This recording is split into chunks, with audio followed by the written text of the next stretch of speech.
You're 49 years old, standing in the kitchen at 11:40 p.m., and the laptop screen is the only light in the house. Retirement calculator. 62 fields. You filled out 40 of them from memory. Current savings, $61,000. Years until retirement, 16. Projected monthly shortfall. The number won't fit in the box. It just says, insufficient data. Your spouse is asleep. Your kid's door is closed.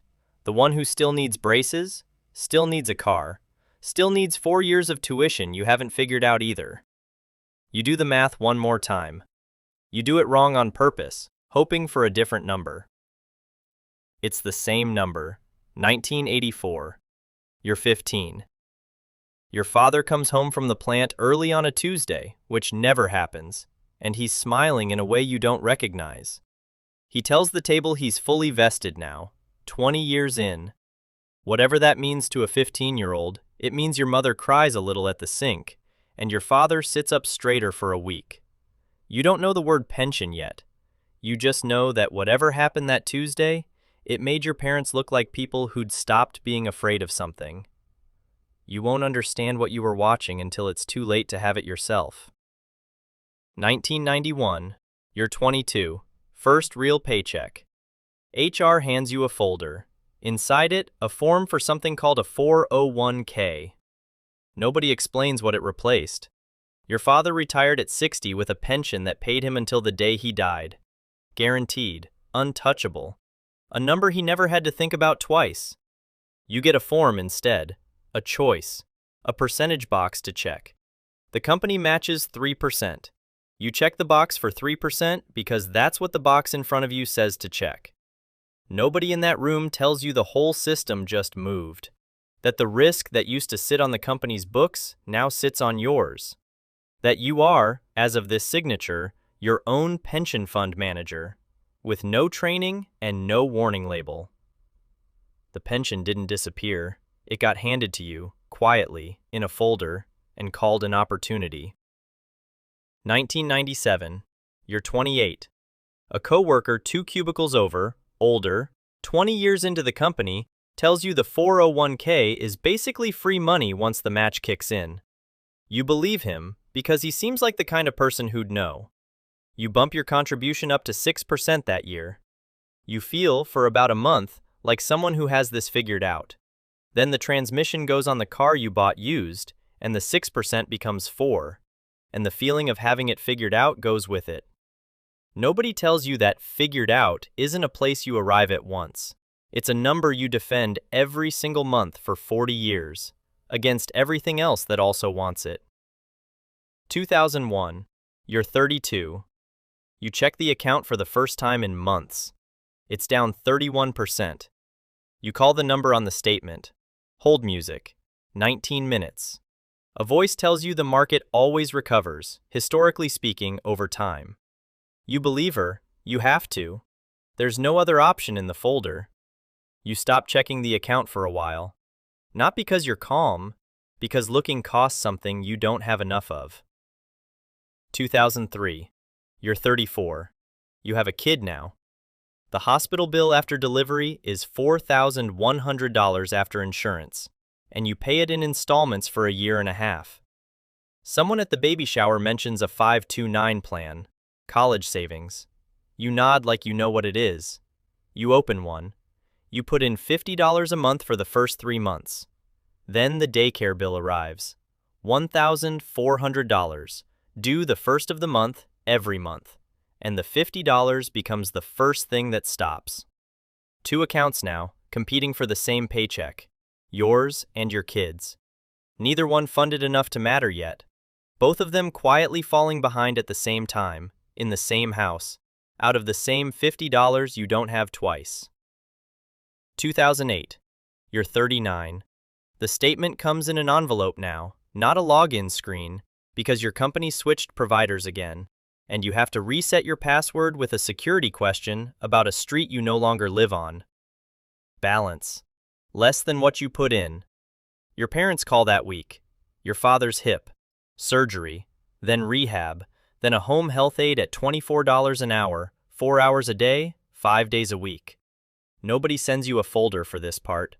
There's no box to check for becoming the funding source for 2 households at once, while your own account bleeds out in the background. You send the money. Of course you send the money. The sandwich isn't a metaphor. It's a monthly transfer that never shows up in any retirement projection anywhere. 2010. You're 41. You get a call from a former coworker, laid off 2 years ago, still hasn't found anything at the same salary.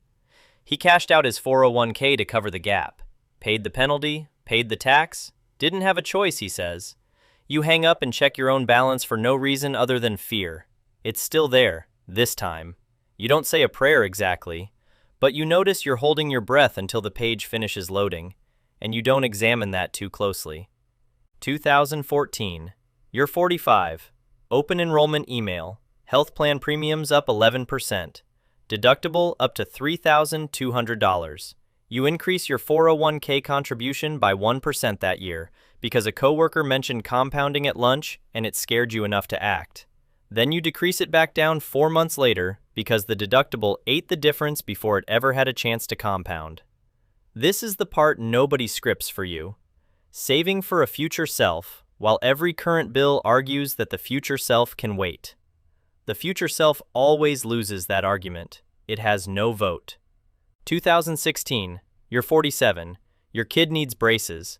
$5,800, not covered. Quoted flat by the orthodontist receptionist like it's nothing. You put it on a card at 22% interest, because the alternative is a kid who doesn't get braces. And you already know which one you're choosing before you finish doing the math. You pay it off in 14 months. You don't calculate what those 14 months of payments could have become in the account instead. Some math you stop doing on purpose. 2019. You're 50. You get an email titled, Your Retirement Readiness Score. It's out of 100. Yours is 41. You laugh out loud, alone, in your car in a parking lot, because 41 sounds like a grade you'd have been grounded for in high school, and now it's just Tuesday. You do the thing everyone tells you to do. You Google catch-up contributions. You learn the IRS lets you put in an extra $7,500 a year once you turn 50. You laugh again.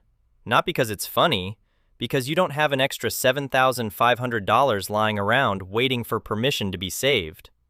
You have a kid starting college in 2 years, and a roof that's 14 years old and starting to sound like it knows something you don't. The system built a bigger door for you to walk through at exactly the moment you have the least ability to walk through it. 2020. You're 51. The market drops fast, then recovers faster than anyone expects. You don't touch anything, because you already learned that lesson once, in 2001, in a phone call that took 19 minutes. But your kid's college moves online for a year, and the tuition doesn't drop a single dollar for it. Full price for a laptop and a Wi-Fi connection. Nobody discounts the future for you. Not the market, not the tuition, not the years. 2021. You're 52. Your father dies. The funeral costs $9,400. Nobody warned you about that number either. At the reception, an uncle tells a story about your father's pension check arriving like clockwork for 22 straight years after he stopped working. Same day every month, same amount. He never once opened an app to check if it was still there. You nod along. You don't say what you're thinking. You're thinking, he never once had to gamble on whether the market would be up or down the week he needed to eat. 2022. You're 53. Inflation eats the grocery bill first, then gas. Then the number you'd mentally set aside for the account, quietly, without a decision, becomes the number that covers the difference instead. Nobody calls this a withdrawal. There's no form for it. It just doesn't go in this month. And then it doesn't go in the next month either. The account doesn't shrink. It just stops growing, which turns out to be its own kind of shrinking, over 16 years, at the exact moment you can least afford 16 years of it. 2023. You're 54. Full retirement age for Social Security used to be 65. For you, it's 67. It moved without an announcement, without a vote you remember casting, sometime while you were busy raising kids and burying parents and refreshing a balance that only sometimes went up. 2 extra years. 2 years you didn't plan around, because nobody handed you that folder either. The finish line doesn't stay where they told you it would be. It just moves, and you're expected to notice on your own. 2025, you're 56. Your kid graduates, no more tuition. For the first time in 18 years, there's a little breathing room in the budget. You do the math on what 16 years of that breathing room, invested from the start, could have become. You close the tab before you finish the calculation. Some numbers you already know without needing to see them typed out. Now, 58 years old, standing in the kitchen, laptop light on your face. $61,000 saved. 16 years from the number you now know is closer to 70 than 65. You think about the folder from 1991, the box you checked, 3%. You think about how reasonable it felt at the time, how nobody in that room looked worried. So you didn't either. You think about your father, smiling at the table on a Tuesday in 1984, fully vested, 20 years in, done being afraid. You've been afraid, on and off, for 32 years. And there's no Tuesday coming where that just stops on its own. You weren't reckless. You weren't lazy. You checked the box. You went to work for 32 years. You raised a kid, buried a father, paid the deductible, paid the funeral, paid the braces, paid the tuition deposit.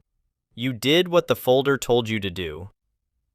The folder just never told you the whole truth, that the safety net got quietly replaced with a spreadsheet, and you were handed the spreadsheet and called it freedom. You closed the laptop, not because you found an answer, because there's a load of laundry that isn't going to fold itself, and tomorrow there's a paycheck to go earn. And the spreadsheet will still be there when you get back to it. It always is. If any part of this was your life too, tell me in the comments. What year did you find out the number was smaller than you thought it would be? There's more like this if you want to keep thinking about it.